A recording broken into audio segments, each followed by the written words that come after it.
dia. Hoje, dia 12 de junho, vamos para o nono episódio sobre a série Profissões. E tá sendo muito bacana, tá podendo falar de várias profissões diferentes. E hoje a gente vai falar com o Hernani. Vou convidar ele para entrar aqui que eu já começo a falar com ele presente. Oi, Liliane, bom dia. Obrigada.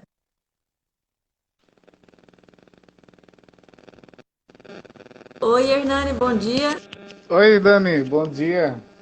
Tudo bem? Ah, eu Tudo esqueci meu jóia? fone. Então tá joia. Tá me Hernani, ouvindo bem? tô escutando. Vou só colocar o fone aqui, Tá, mas a gente vai falando enquanto isso. tá jóia. Um prazer estar aqui com você. Hoje vamos falar sobre a profissão turismólogo, né? Aham. Aham. E só para falar um pouquinho, estou convidando sempre meus amigos e pensei em falar do turismo de que maneira? O Hernani, a gente se conheceu que dentre minhas formações, a primeira foi o turismo. Em 2006, a gente fez estágio na Embratur e foi uma pessoa muito interessante de conhecer, que num dos primeiros dias, assim, todo mundo conversando, e aí, como é que você veio para Embratur? E eu achei muito legal que o Hernani falou, não, eu fiquei sabendo e corri atrás, fui na universidade, falei que existia, ele batalhou para estar ali, e foi uma pessoa que fez grande diferença ali, né, Hernani? Bom dia, fala aí agora quem é você, como você chegou no turismo, em que atuação você está hoje, fica à vontade. Muito bom estar aqui com você. Muito bom também, é bom lembrar esse período que para mim foi muito importante, né? Então, uma colega de profissão, né, fez a primeira graduação, né, que eu lembro que foi em turismo, né? Queria que tu falasse, eu vou acabar te entrevistando também. Vamos conversar à vontade. Bem, eu fiz o curso técnico em turismo na época que, pelo Instituto Federal de Tecnologia do Estado de Alagoas, Aham. em 98, pouco antes da virada do milênio, né? E continuei a minha graduação também no Instituto Federal em Turismo pelo ano de 2000. E daí foi quando, em 2006, né? Teve uma série de complicações com o curso, de reconhecimento do curso, com o MEC, e acabou atrasando a formação de muitos colegas que fizeram a graduação junto comigo. E foi, Aham. por um lado, foi bom que esticou o período do prazo do estágio obrigatório. E quando estava no ensino médio, já tinha tido algumas experiências de estágio em hotelaria, que basicamente é onde os turismólogos vão atuar normalmente. E ah, fiz o ensino médio concomitante, né, com o ensino em turismo. Eu posso dizer que eu sou turismólogo puro sangue. Eu fiz o ensino, a graduação e também atualmente moro em Caxias do Sul, que é a segunda maior cidade do Rio Grande do Sul. Eu Eu até vim te fazer o perguntei, né, mestrado. Hernani? Me conta onde você tá, porque cada hora eu vejo que você tá no ponto. É Aí verdade. A Liliane tá até falando aqui do seu sotaque. Mais tarde a gente Pois vai é. falar. Eu lembro da nossa reunião, assim, porque tinha estagiário do Brasil inteiro, né? E aí todo mundo Aham. assim, como que cada um fala pão na sua terra? Mas continua, depois a gente fala. Desculpa.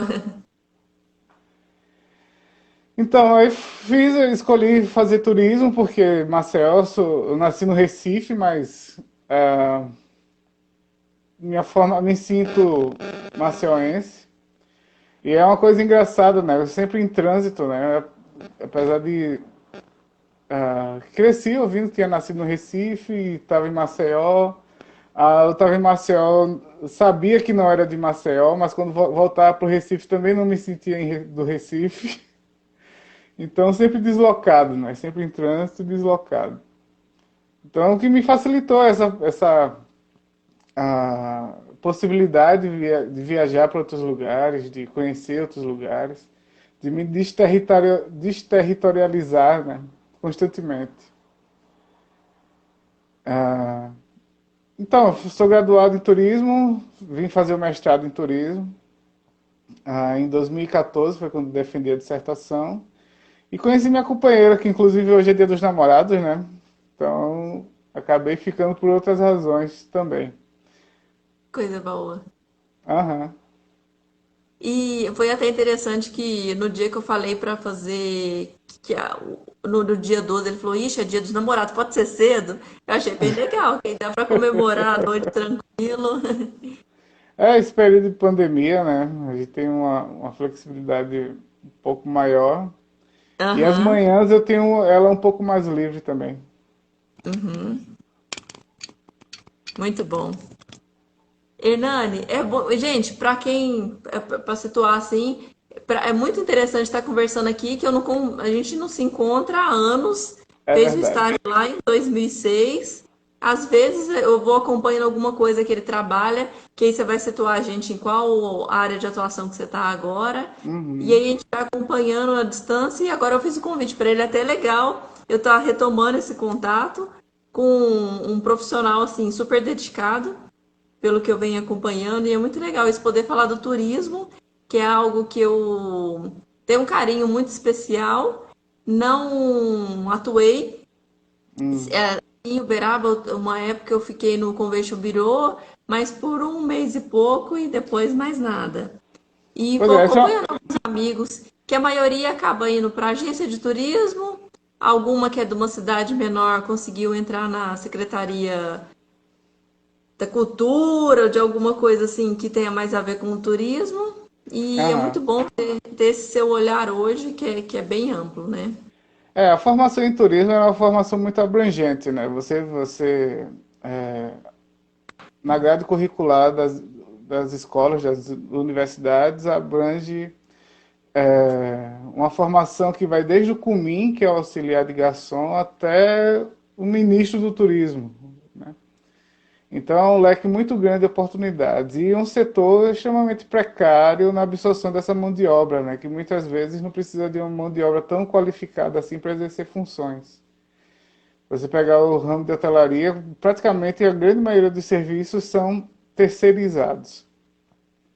Se eu estiver falando muito rápido ou não estiver entendendo o que eu estiver falando, por favor, me freia, me breca, que eu sei que às vezes pode complicar um pouco. Não, tá tranquilo aqui, qualquer coisa eu te falo. Aham. Então, é um leque muito grande e que muitas vezes acaba frustrando a pessoa que faz o curso, né? Que, poxa, passei 4 anos me dedicando para carregar mala ou fazer uma função. Muitas vezes você é recepcionista, você acaba entrando em outros sistemas dentro da necessidade que o hotel exige ou determinado setor exige. Então, é uma característica diária você ter essa abrangência de formação como exigência do mercado, que faz com que você tenha uma possibilidade de atuação que vai além da sua função específica a qual você foi contratado. Então, acaba frustrando realmente, tanto que tem pesquisas que apontam que, é claro, na área da administração, tem muita pesquisa estatística que fala que quase 50% das pessoas que fazem turismo acabam indo para outras áreas de atuação, né? Ou desistindo, ou fazendo outra formação, ou fazendo algo análogo próximo à área do turismo. E é interessante você falar da administração, que eu lembro que na faculdade já tinha as discussões de que muitas vezes uma pessoa formada em administração exerce o papel do turismólogo e pela própria gestão e tudo, né? E também por não ser regulamentado, não ter uma função específica, né? Muitas vezes é tido como uma área generalista, né? Como se isso fosse um problema. Você Ainda pode é, não, pegar. Pode ainda não falar. foi. Não, ainda não. E também tem que ver se é realmente necessário ter uma regulamentação, né? Acho que tem os dois vieses. Por exemplo, eu sou MEI, na minha área de. O meu MEI está especificado como agente de instrução, condutor de grupos e vendas de arte, por exemplo. Mas nada relacionado à profissão de turismólogo, por exemplo. Ela não me dá um KNAI, né? Então, o guia, diferente do guia, né? O guia é regulamentado até mesmo por uma exigência e necessidade que o mercado exige e do profissional que atua. Mas para o turismólogo realmente não existe ainda uma regulamentação para isso, o que fragiliza muito a nossa área. E é até uma questão na última live que eu fiz com o Thiago Lorena, que é apóstolo do som, você até participou, ele falando da Uhum, dificuldade que é da valorização, porque é um produto final não tangível, né? É aquela questão de aham. você não consegue pegar e falar. Não, é algo que você sente, você não, você vivencia, não é algo que tem um produto ali marcadinho com código de barra para Uhum. precificar. E, e como eu falei, minha área de atuação maior é na cultura, ah, por uma predileção minha, por ter desde muito jovem, né, muito cedo, ter contato com, ah, por um interesse pessoal de música, por música, filmes e tudo mais. Mas muito cedo eu entrei na capoeira. Existia um centro em Maceió que se chama Senarte. Inclusive, minha mãe matriculou a gente para fazer capoeira no centro da cidade. Era uma escola que tinha. Era o ensino de belas artes, né, que é uma terminologia que não se usa mais. Então, tinha ensino de capoeira, balé, dança afro, desenho. Né? Então, as nossas tardes eram ocupadas lá. Então, teve esse primeiro contato. Em Marechal Deodoro, eu comecei que é uma cidade vizinha a Maceió, foi a primeira capital do estado de Alagoas. Na escola eu fui presidente de grêmio estudantil e comecei, e é uma cidade muito rica culturalmente. Tem muitas bandas marciais, filarmônicas, tem muito músico, né, que inclusive é absorvido por várias orquestras do país, e Brasília tem muitos músicos da cidade de Marechal Deodoro. É uma coisa fantástica de ver na cidade, né? Você vê na praça os músicos indo ensaiar, conversar com o instrumento debaixo do braço, é maravilhoso de ver. E organizava vários eventos culturais no próprio Cefet, né? Se chama IFAO agora. Então, contato com o Nelson da Rabeca, com bandas, sarau de poesia, com os talentos da, da própria escola, né? Poder Uhum. expor e popularizar uma produção que se fazia muitas vezes e deixava em casa ou tinha vergonha de expor. Então, é uma oportunidade que você dava para poder demonstrar para outros estudantes que há uma produção. É, dentro da sala de aula, um colega produz poesia e você não sabe, né? É música e você não sabe o que ele compõe ou ele reproduz. E depois só foi aumentando minha atuação, né, na própria cidade, na própria cidade de Maceió. Né, me envolvi. Quando voltei de Brasília, por exemplo, né, Maceió já estava efervescendo com manifestações culturais, mais precisamente com os maracatus, que demos uma impulsionada na cidade, formação de grupos de maracatu, ah, periféricos e negros na cidade, e hoje tem um protagonismo gigante. Né? A partir dessas iniciativas que começaram lá pelos idos de 2007. Uhum. E é isso, agora você vai me perguntando para você poder me orientar. Não, então tá. Não, bem interessante, que você começou bem pós-formação mesmo, então, né? E A gente tinha a Liliane, uma atuação. a Liliane fez uma pergunta aqui já que eu acho que é interessante. Ah, Ela falou que gostaria de saber o que você e colegas de multiplicação cultural têm planejado para adaptações na retomada de atividades, por quarentena, mas ainda com cuidados contra a contaminação. Tem pensado em algo no sentido? ninguém está parado, né? Do mesmo modo que foi a primeira área, tanto o setor de viagens como o setor cultural foi o primeiro a parar. E a Uhum, retomada das viagens e das aglomerações, porque não tem como trabalhar sem público, né? uhum, Então, tem se pensado formas de financiamento, tanto do poder público como empresas que possam financiar exibições artísticas via online, como incentivo direto à categoria cultural. Ah, qualquer solução que se venha a ser tomada agora para uma retomada de encontro, eu acho é precipitado. A gente não sabe como vai ser o mundo, né? Ainda mais o Brasil ocupando o primeiro lugar de mortes diárias por Covid. Essa negação dessa realidade é muito problemática.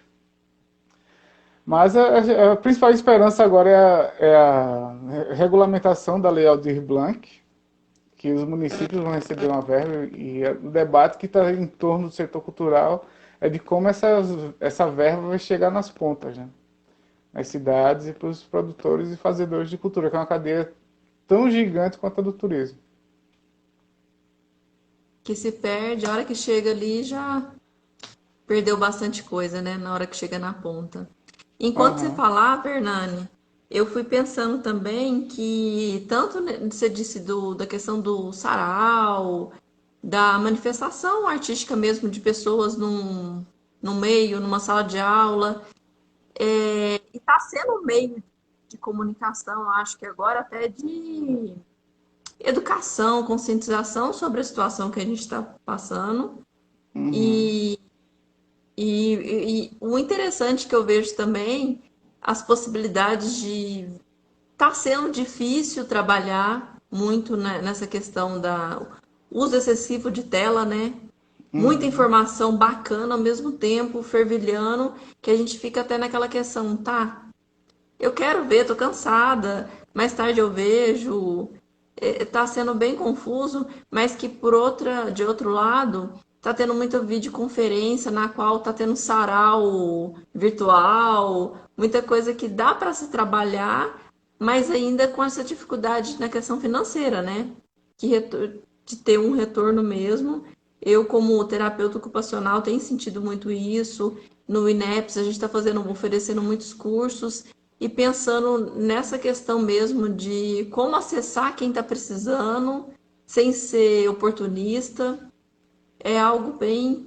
A Liliane perguntou aqui: tem alguma CPI das verbas da cultura? Desculpa se a pergunta for besta, é desconhecimento mesmo, porque a verba tem que chegar na ponta. O Brasil é um país bem complicado, né? A gente vê o auxílio, você vê o auxílio emergencial, quem está sendo beneficiado, né?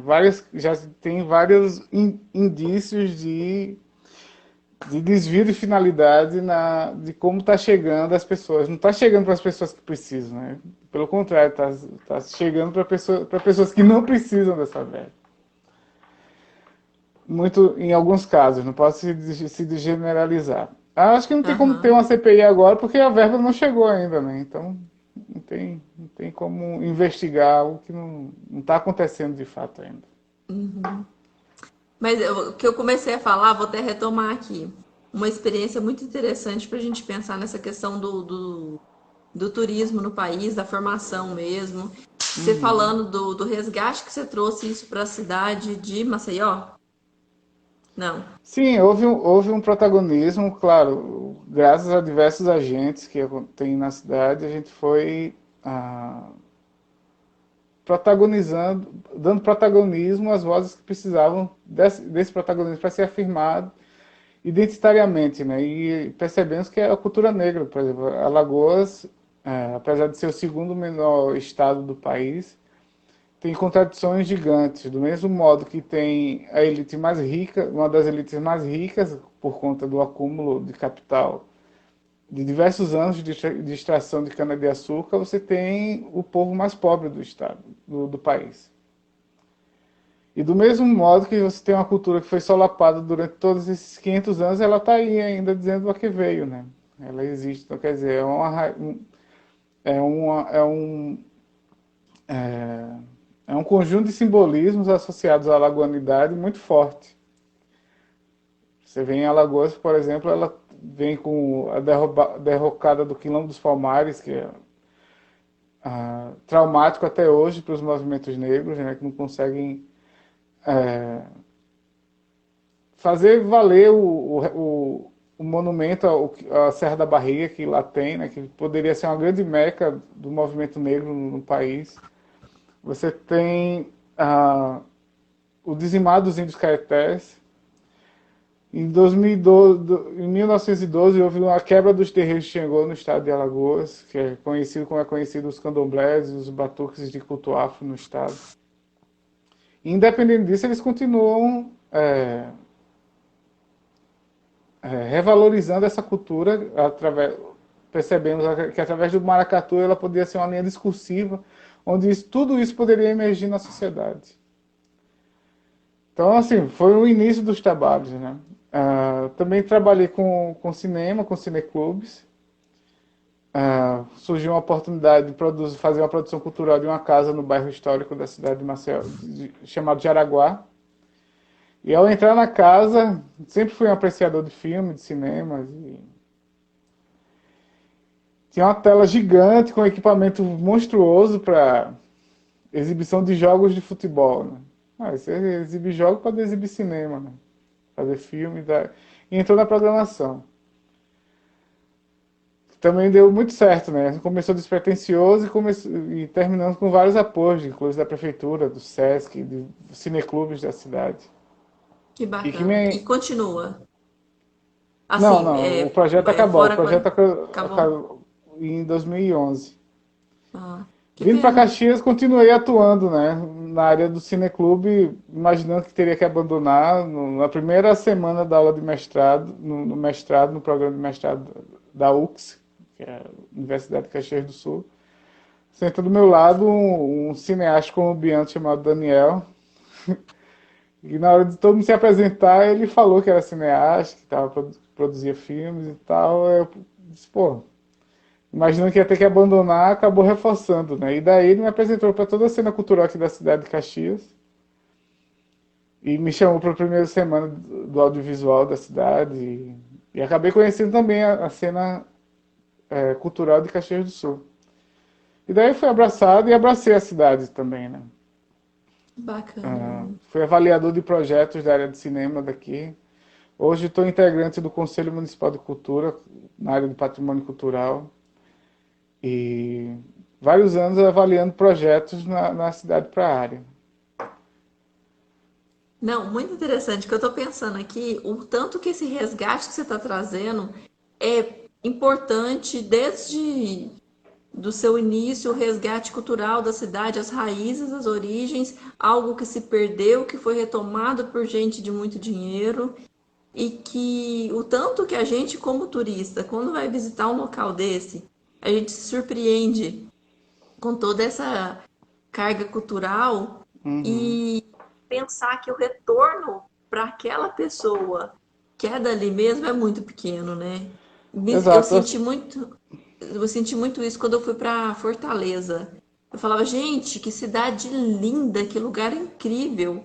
Mas você via que quem dominava ali era quem tinha dinheiro, que eram os gringos que iam ali, construíam um hotel, alguma coisa, e cheio de favela. Foi a primeira vez que eu fui assaltada na vida, mas que é um lugar assim, que eu falei que praia maravilhosa, eu nunca tinha visto, que eu tô acostumada com o litoral de São Paulo, que é mais perto aqui, e que dói pensar nisso. Me doeu no sentido de. Eu levei o susto no sentido do assalto e tudo, mas me doía muito. Pensar, gente, como? Quem nasceu ali, o ribeirinho, não é valorizado. É cada vez mais.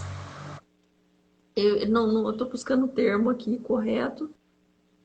Escravizado, vamos falar, né? Porque é mão de obra barata.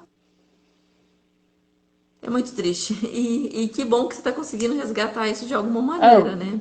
O turismo e cultura, eles são irmãos gêmeos, né? Você vai para um lugar, você quer experienciar o sentido de estar naquele lugar. Tem um termo para isso que chama espírito Locke, né? O espírito local, o gênio local. Qual o sentido de você estar numa cidade como Uberlândia ou Belo Horizonte? O que me faz me sentir Belo Horizontino ou ser mineiro, né? O que me faz sentir ser um alagoano. E dentro dessas pesquisas que existem, outra puxada por administradores também, né? Pesquisando. Eu posso mandar depois todas essas pesquisas que eu estou falando aqui. A intenção do turista realmente é se envolver com a comunidade local, com as pessoas do lugar. E aí eles, ao retornarem, a pesquisa identificou que apenas 10% conseguiu fazer isso. Mas não diz o porquê, né? O porquê de não conseguir. Claro que existe a questão da insegurança. Você não vai visitar um lugar correndo o risco de você perder seus bens ou perder a sua vida. Mas você acaba entrando em circuitos que lhe dão segurança. E também você não se envolve com a cultura local de outra cidade se você não se envolve com a da sua cidade. Então, Com certeza. você falta uma pedagogia que te faça compreender esses elementos culturais, você entendê-los como seu, você descobri-los. Se você não faz na sua cidade, você não vai fazer na cidade que você vai estar visitando. E eu acho que dentro do generalismo que tanto se critica no turismo, você podendo comparar com a profissão de um produtor musical, de um maestro, você estuda várias áreas, mas não compreende nenhuma. Para você ser um maestro, você não precisa dominar todos os instrumentos. Basta você saber a harmonia de como aquela orquestra ou sinfônica vai funcionar com o que se espera produzir. Então eu acho que o turismólogo ele tem a cidade como sua sinfônica. Ele vai elencar elementos que podem ser mostrados, problematizar os que estão sendo ocultados, para que possa ser ofertado, primeiramente, ao cidadão da cidade compreender aquilo que ele tem e absorver aquela cultura como um recurso a ser utilizado, para que se possa, de uma forma mais natural, expor a quem lhe visita. Então, eu acho que esse generalismo que tanto se critica, ela pode ser muito benéfica para se compreender a sua função, né, o seu lugar de atuação profissional em elencar a cultura da sua cidade e favorecer o turismo da sua cidade, principalmente para quem mora nela, porque acaba o turista, em vez de vir a ser um amigo, ele acaba sendo inimigo, né? Então, ele é a pessoa que merece, que precisa e merece ser assaltado. Ou ele entra no circuito que eu estou apartado. Então, esse encontro não tem como ele ser harmonioso, né? Ele vai ser sempre conflitivo ou interesseiro. Então, para fluir, ele precisa de um repertório muito grande. Para você compreender a sua situação, compreender a situação do visitante, para daí que haja uma relação. Claro que isso é no campo ideal. A gente tem que ter muita discussão para que consigamos fazer isso realmente fazer valer. E Infelizmente, pode pode falar. falar. Eu estou pensando Ah, nessa questão do pertencimento do morador também, né? Ele tem que se sentir parte daquilo, tem que estar seguro para aquilo, tem que ter recurso, tem que ter é segurança mesmo, né? Que a gente acaba compreendendo que às vezes algumas questões que até a Pri Godoy me falou aí, da marginalização mesmo, é por ele ser. Tiram o morador dali para mostrar a beleza da cidade. Mas não, ele é aham. pertencente, ele é parte daquilo, né? Uma coisa que eu costumo fazer nas aulas na introdução do assunto, né, perguntar que cada aluno para onde ele levaria um visitante, dentro do que ele conhece realmente na cidade. E você vê circuitos dentro da cidade fantásticos. E que normalmente é o circuito onde aquela pessoa que está expondo vive e conhece. Então, e o circuito do outro também, e são circuitos que não se cruzam normalmente. E que no momento de conversa, elaboração de proposta, de proposição de pensar a cidade, Ó, sai coisas maravilhosas. peraí, só um pouquinho que você estava falando dos circuitos, quando se cruza, deu uma travadinha, só volta. Sim, perguntando sobre os alunos quais são os circuitos para onde levariam um visitante, circuitos que eles estão acostumados, familiarizados, que eles gostariam de expor a sua cidade para esse visitante. E você vê que existem muitas cidades dentro da cidade. Muitos circuitos dentro dos circuitos que não se conversam, que não se encontram, que são pessoas de bairros que não dialogam com outros bairros, que não compreendem a realidade daquele outro bairro, do mesmo modo que não compreendem as maravilhas que podem se obter através de um encontro. Então, eu acho que a coisa do turismo é justamente essa, promover encontros, né? Não um, um maravilhamento alienado. Você vê antigamente a questão do turismo, do você migrar, você andar, ela sempre teve relacionada com a espiritualidade, com a religiosidade. Então, você percorrer circuitos, você estaria meio que em busca de iluminação, em busca de uma descoberta, que através daquela descoberta você ia se ressignificar. E é que mais ou menos o ideal do turismo seria, né? Você encontrar em outros lugares outras expressões que você possa absorver, né? E é Então, algo que outras incons... dimensões do humano podem ser incorporadas ao seu, à sua realidade, ao seu cotidiano. E por isso você pode compreender, ser mais tolerante, ser mais amável, ser pertencente à humanidade realmente. E de forma inconsciente a gente sempre pensa nas férias. Muita gente relaciona férias à viagem. E essa busca de algo diferente ali e acolhedor, né? Você falando da origem. A dimensão do lazer também não pode ser desconsiderada, né? O lazer ela está intrínseco, a recreação ela está intrínseca à movimentação de destinos Uhum. para até mesmo para destinos próximos, né? Para balneários, para você poder afrouxar ou relaxar um pouco o seu cotidiano de trabalho. Até para você voltar mais produtivo, por exemplo. É uma dimensão do turismo que você não pode desconsiderar. O turismo de lazer é extremamente importante, mas há essa dimensão humanística que as ciências humanas oferecem, que você pode redimensionar essa humanidade nas pessoas. E que o turismo tome emprestado, né? Não, acho que não como deveria, né? Até mesmo que falta um pouco mais de interesse das ciências humanas em observarem o turismo com mais cuidado, com mais cautela, com mais compreensão. Não vê-lo tanto quanto mal, mas sim como aliado. É tanto novembro do ano passado, acho que foi a última ação do IFAM nesse governo, que seria interessante de aliar o patrimônio histórico cultural com o turismo. Você pegar as duas últimas publicações da Revista do Patrimônio, edição número 3940, eu estou aqui, depois eu vou mostrar. Essa utilidade do turismo para a valorização dos bens culturais patrimoniais.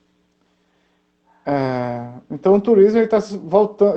O turismo sempre aparece em tempos de crise, como solucionador de problemas. Mas quando volta a economia a aquecer, a indústria volta a produzir, o assunto sempre vai para escanteio.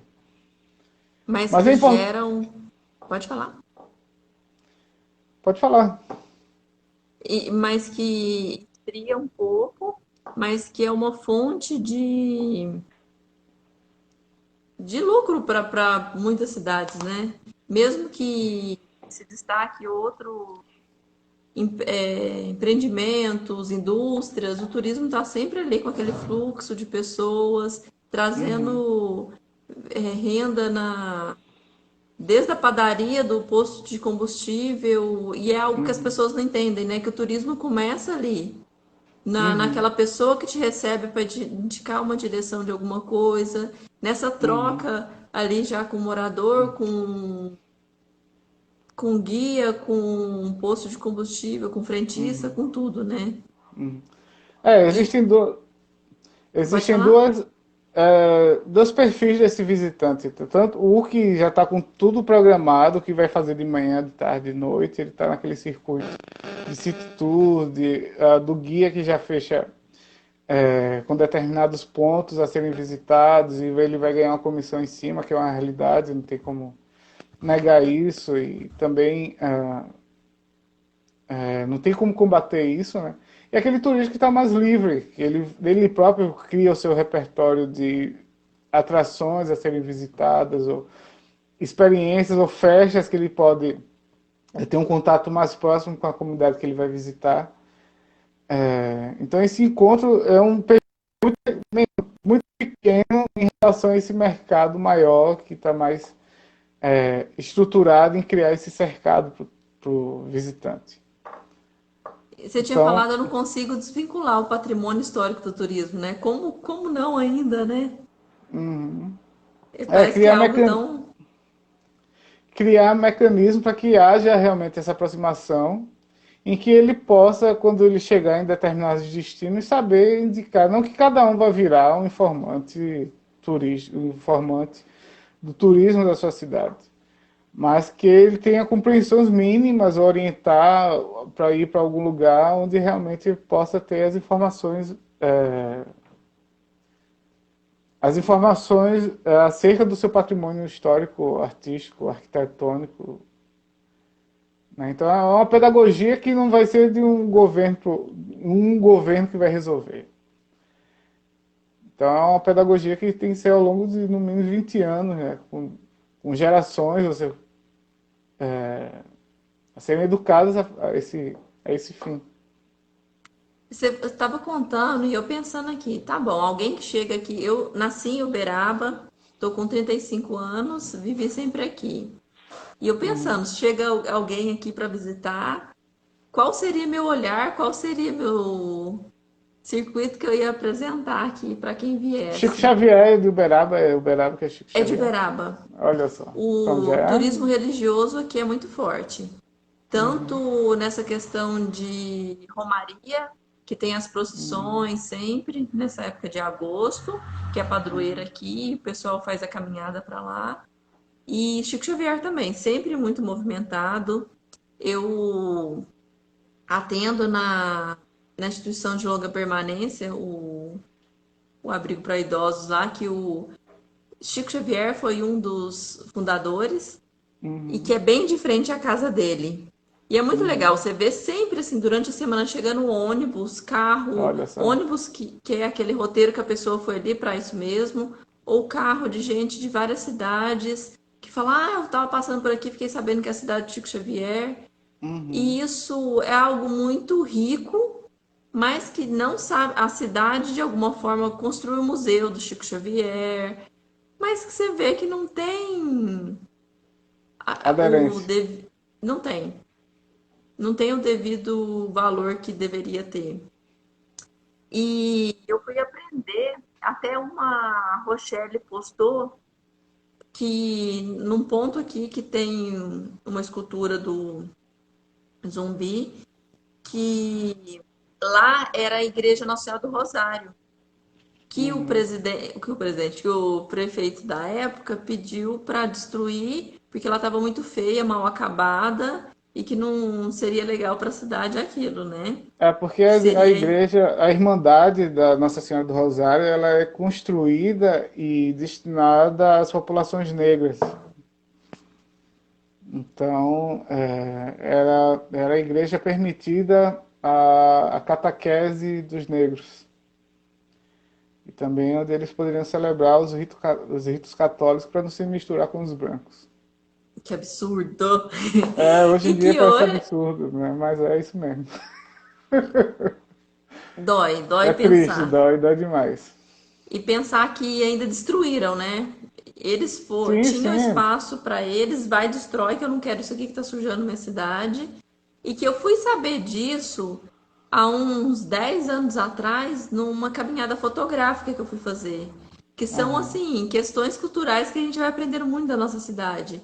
Que nessa caminhada alguém citou: olha, aqui nessa rua, que é uma rua do comércio muito famosa, Arthur Machado, que aqui tinha a Igreja de Nossa Senhora do Rosário, tal, tal, tal, e que anos se passaram, e ontem que eu fui ver uma publicação falando sobre isso. E eu imagino que 90% da cidade nem sonha que teve essa igreja aqui. E que Uberaba é um ponto estratégico para muitos, para São Paulo, Brasília, e aqui se fundou assim, nesse fluxo de pessoas que por aqui passavam, paravam para refeição, para dormir, alguma coisa, e continuava, e assim foram formando as igrejas, tanto que Uberaba é 7 colinas, pelos morros e igrejas mesmo, e mas as pessoas sabem muito pouco disso. Acaba E concentrando por que a Uberaba? questão. Por que se chama Uberaba? Ai, que vergonha, Peguei. eu não sabia te explicar. Tudo bem, fica para depois. Não, mas eu vou me organizar Tudo até o bem. final e te Não, conto, não, não, tá? não, não precisa, não precisa. Só quis Tem, só quis te sacudir. não, é o nome indígena, que aqui antes já foi Arraial da Farinha Podre, mas eu vou me Olha só. organizar aqui, vou te explicar bonitinho. Não, não, não se sinta pressionado. Só Não, quis mas fazer eu uma me sinto na brincadeira obrigação contigo. de te contar. E acaba que muita gente reconhece aqui Uberaba como a terra do zebu, que é o que gera lucro para os grandes Uhum, empresários, né? Que uhum, tem a Expo Zebu, que tem a feira de gado que em maio, e que tem uma uhum. crítica muito grande que tá, vai receber aqui muita gente rica, muita gente importante, muita gente famosa que vem para leilão, e que eu lembro até dos professores de história no ensino médio falando que tem uma limpeza da cidade, pega os moradores de rua, coloca no ônibus e leva ali para outro lugar, para todo mundo ver a cidade bonitinha. Aham. Assim, claro, você tem que estar problematizando sempre as questões da cidade e coisas que poderiam ser, mas você tem que pensar também nos agentes que vão promover a solução desses problemas. Por exemplo, ah, destruíram a igreja, mas qual era o agente que fomentava a ida de pessoas, de valorizar o lugar? Por que esses agentes não estão mobilizados? Porque eles não conseguiram mobilizar a cidade, ou seja, eles estão num espírito de submissão tão grande que eles foram incapazes de reagir a essa agressão à sua cultura. Então tem várias coisas que podem ser pensar, aliar a cultura e o turismo, até mesmo porque a importância turística de um lugar ele pode preservar o patrimônio. Né? Claro que nem todo patrimônio cultural é de interesse turístico, mas normalmente o patrimônio cultural de interesse turístico ele ajuda a preservar esse bem, ou item, ou igreja. Né? Então você tem que estar sempre alinhando, no nosso caso, né, sempre alinhando o interesse turístico ao bem cultural, tanto em potencial como ativo. Claro, utilizando ele sempre como recurso e como mobilizador de agentes, de pessoas que possam ter rendimentos profissionais, rendimentos financeiros a partir de uma atuação profissional com esses recursos culturais que a cidade oferece. Então, por isso que é importante você estar sempre pensando na mão de obra é, que vai gerir, gerenciar esses bens e deixá-los à disposição de quem possa visitá-los. Não sei se eu estou E explicando bem, se eu estou embromando aqui. não, tá sim. Tá sim. E a Liliane até comentou que Uberaba reina o interesse imobiliário e é triste você ver Sempre, patrimônios, sempre. a casa que foi tombada, que eles vão lá, destroem, deixa só a fachada e mesmo assim Espera modifica cair, né? totalmente. Derruba tudo, deixa a fachada cair naturalmente. Então, são problemáticas do bem é, arquitetônico. Ih, travou um Muitos pouquinho. problemas do IFAM com os donos dessas residências, porque ah, existe uma série de implicações para poder modificar, de conservação de estrutura original. E hoje até que tá mais brando essa compreensão do que é original, né? Então você pode realizar algumas modificações que remetam a uma arquitetura originária, mas que não precisa ser a mesma, entende? Então é, vai da negociação dos proprietários do IFAM e, claro, o interesse. A especulação imobiliária sempre é uma tônica muito forte, né, na destruição de, de patrimônios. Eu tive a oportunidade de participar de algumas reuniões do Conselho do Patrimônio Histórico e Artístico, ou do Patrimônio da cidade daqui de Caxias, e a cada reunião uma parte da cidade se destrói e outra se reconstrói, porque a autorização de demolição é debatido no centro, no Conselho de Patrimônio da cidade. Então, assim, o conselho autoriza, o conselho não autoriza, e daí vem as instâncias judiciais, né? Mas não, sempre assim, a cidade não tem como estar parada, ela tá viva, né? Os seus interesses estão se modificando e a propriedade do solo e a modificação em cima desse solo ela é constante. Agora tem que ter uma harmonia, né? Entre o que preservar, como preservar e o que destruir. Infelizmente, se fosse conservar tudo que possa ser de interesse histórico, a gente estava em cabanas ainda. Com certeza. Mas você me fez, falando aí dessa reconstrução, me fez lembrar quando eu fui no Peru, Arequipa. É uma cidade que tem muitos tremores de terra. A cidade foi ao chão e eles reconstruíram tudo. E eles falam isso, que a cada queda que tem, eles têm mais força para reconstruir. E isso é muito legal. Mas que Uhum, faz parte de uma tradição, de uma cultura mesmo, né? uhum, E a gente tá. Que você vê ali tudo muito. Claro que muito de fachada, né? Que tem um comércio muito grande ali. Que me dói pensar em Diamantina, que é uma cidade histórica. Você vê artesanato muito legal da terra, mas você vai encontrar onde? Em loja de grife, que eleva o preço lá em cima, e quem produziu aquilo mesmo, o artesão, sei lá quanto que recebeu, né? Que é o aí mediador, fica. né? O mediador sempre inflaciona um pouco mais. É tenso. É. Muito bom, muito interessante. Eu E tu, ouvi Dani, um como foi que pouco. você decidiu, ó, turismo não é pra mim, vou mudar de área? Como é que foi? Hernani, eu cheguei no turismo um pouco assim de. Eu tava naquela idade de, tá, terminei o terceiro colegial, preciso fazer alguma coisa. Na minha cabeça eu tinha muita vontade de ecologia, ciências biológicas, e não deu certo. Vamos pensar que a adolescência rebelde lá não me deixava fincar bem. Até pensei em fazer faculdade em Ouro Preto, muita coisa. Aí eu, tá, aqui em Uberaba, o que que eu posso fazer? Fiquei olhando a lista de cursos assim, turismo parece ser interessante, é até feio eu contar assim, mas foi a forma que eu cheguei. E Uhum. foi muito legal esse olhar para o turismo que eu realmente não imaginava. E, e assim que eu formei, eu tinha receio, muito imatura ainda, tudo, que eu tinha esse receio de sair de Beraba para explorar, para tentar alguma coisa. Até na cidade mesmo, eu podia bater na prefeitura e brigar, né?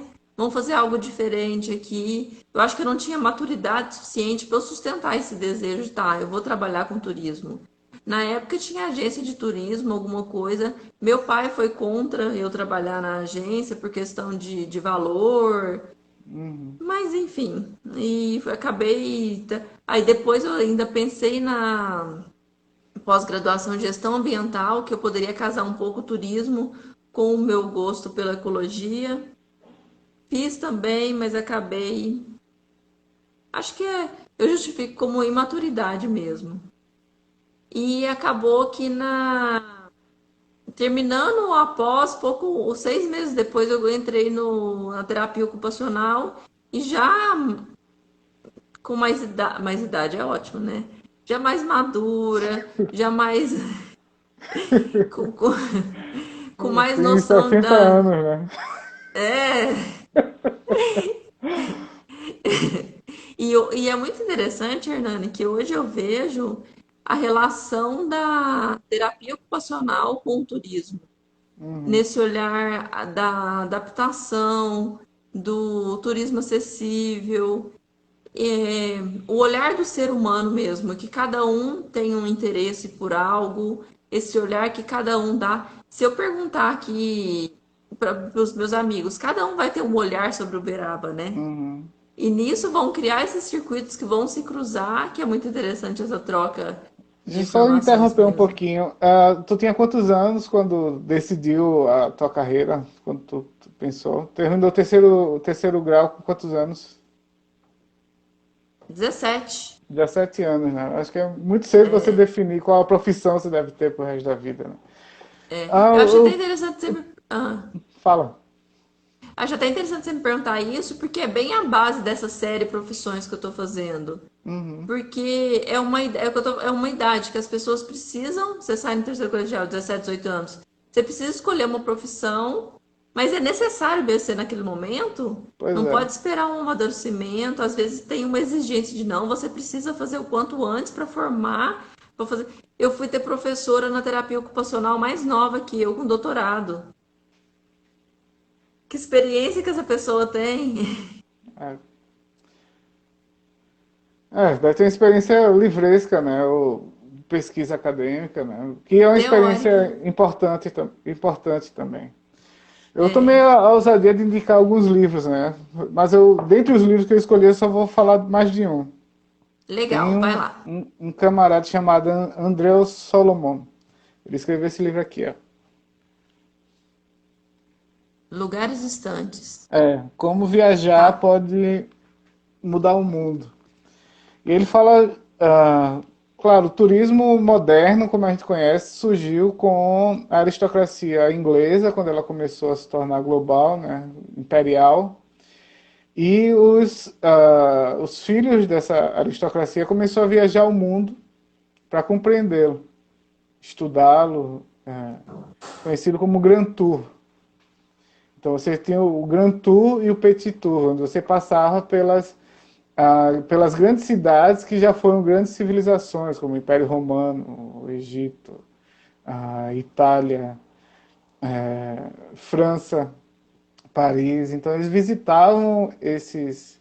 Foi a primeira vez que o motivo das viagens elas deixaram de ser religiosas ou esportivas ou por guerra, né, para ser para absorção de cultura e conhecimento. Então, essa prática ficou conhecida como Grand Tour ou Petit Tour, que é o grande circuito ou pequeno circuito, né, na Europa. E ele defende que, na atualidade, você possa fazer essa viagem a cunho de conhecimento, em vez de adaptando a nossa realidade aqui. Em vez do terceiro ano, você se preparar para um vestibular ou ganhar um carro do pai porque você ah, passou na universidade, você passar um ano viajando, fazendo serviço voluntário, compreendendo outras humanidades, que lhe tirem do conforto do lar. Ao contrário da nossa geração, né? Tem pessoas com 40 anos na casa dos pais, ou sendo mimados como uma eterna criança. E quando você viaja o mundo, você vê que Buda se iluminou quando ele saiu do palácio, né? Então, você trilhar outros caminhos, você fazer um roteiro de viagem, conhecer, interagir com outras pessoas. No livro ele fala da experiência dele, que ele é judeu, ele é homossexual, ele é psicanalista, ele é autor de outro grande livro também, chama O Demônio da Meia-Noite, que é sobre depressão. E daí ele fala o terror que foi a Segunda Guerra Mundial, a perseguição dos judeus. Ah, ele escrevia para uma revista de viagens e ele relata cada experiência de forma maravilhosa, assim, né? Como foi conviver aquele espaço de tempo com aquela comunidade, com as pessoas daquela cidade que ele estava visitando. Então seria uma indicação. Tá, tô Temos até tempo ainda? escrevendo aqui. Tem, eu acho que mais uns 4 minutos que a gente Ah, entrou mais tarde, né? Pode ir falando, tô. então eu vou aproveitar para citar, queria já desde então agradecer a quem quiser trocar mais ideias, onde a gente possa ter uma conversa menos formal. Não parece, mas eu estou tenso pra caramba aqui. É, eu tenho um blog que se chama hernaniviana.blogspot.com. Lá tem meus Você dados de consegue acesso. escrever? Sabe o que eu vou fazer? Não, pode ir falando e no final eu vou colocar todas as indicações. Tá, Como as pessoas te encontrarem e as sugestões de livro, pode ser? tá, pode ser, Eu, claro. eu ia escrever aqui, mas eu vou deixar pra gente ir conversando e você me manda, então. Pode ir lá. Uhum. Mas está lá no blog todas as informações, hernaniviana.blogspot.com. Então, Aham. numa passagem, ele fala que. Aqui, ó. Viajar é um bom exercício tanto para ampliar horizontes como para determinar limites. Viajar reduz uma pessoa à sua essência descontextualizada. Você nunca se vê com tanta clareza como quando está imerso num lugar completamente estranho. Em parte, isso acontece porque as pessoas fazem diferentes suposições a seu respeito. Com frequência, as expectativas se relacionam à sua nacionalidade, mais do que a detalhes de sua maneira de falar, ao corte de sua roupa ou aos indicadores de referências políticas. Da mesma forma, viajar lhe dá um disfarce. Uma pessoa pode se sentir estranhamente camuflada e anônima quando envolta nos preconceitos rudimentares dos outros. Gosto de estar sozinho desde que fique sozinho por escolha. Posso gostar de um lugar distante e difícil desde que em casa sintam saudade de mim. Não gosto das obrigações sociais e viajar me ajudou a me libertar delas. Então ele continua, né? Quando você precisa aprender, que é a parte mais importante que eu queria enfatizar. Quando você precisa aprender as regras desconhecidas de um novo lugar, você vira criança novamente. Viajar torna uma pessoa muito mais modesta. Quem tem prestígio em casa pode parecer irrelevante ou ridículo no exterior. Não se pode confiar na veracidade das próprias opiniões num país em que os padrões são diferentes.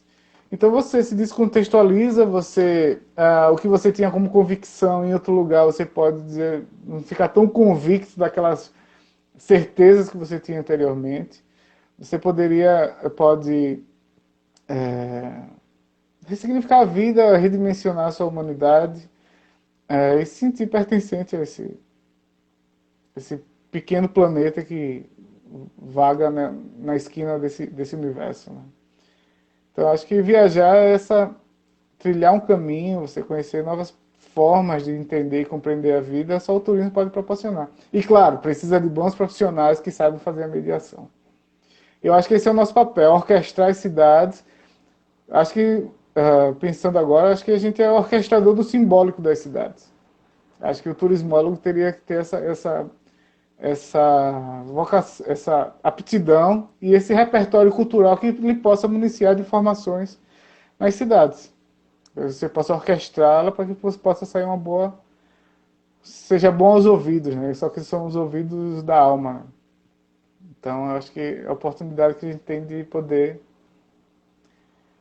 melhorar as pessoas ao redor. Claro que é uma utopia, mas sem utopia a gente não caminha. Não, mas que incrível. Eu acho que essa referência que você fez traz uma reflexão muito bacana, até no sentido de que completa a sua fala anterior de inicie viajando pela sua cidade. Uhum. Conheça-se, né? Eu acho Conheça. isso. Quanto mais você tem a abertura para conhecer a sua cidade, você vai se abrir para conhecer a cidade do outro. Porque você sabe que coisas mínimas que acontecem são importantes para você, você pode compreender que uma mínima coisa pode ser importante para o outro também. Então você respeita o outro, você dá abertura para o outro lhe habitar também.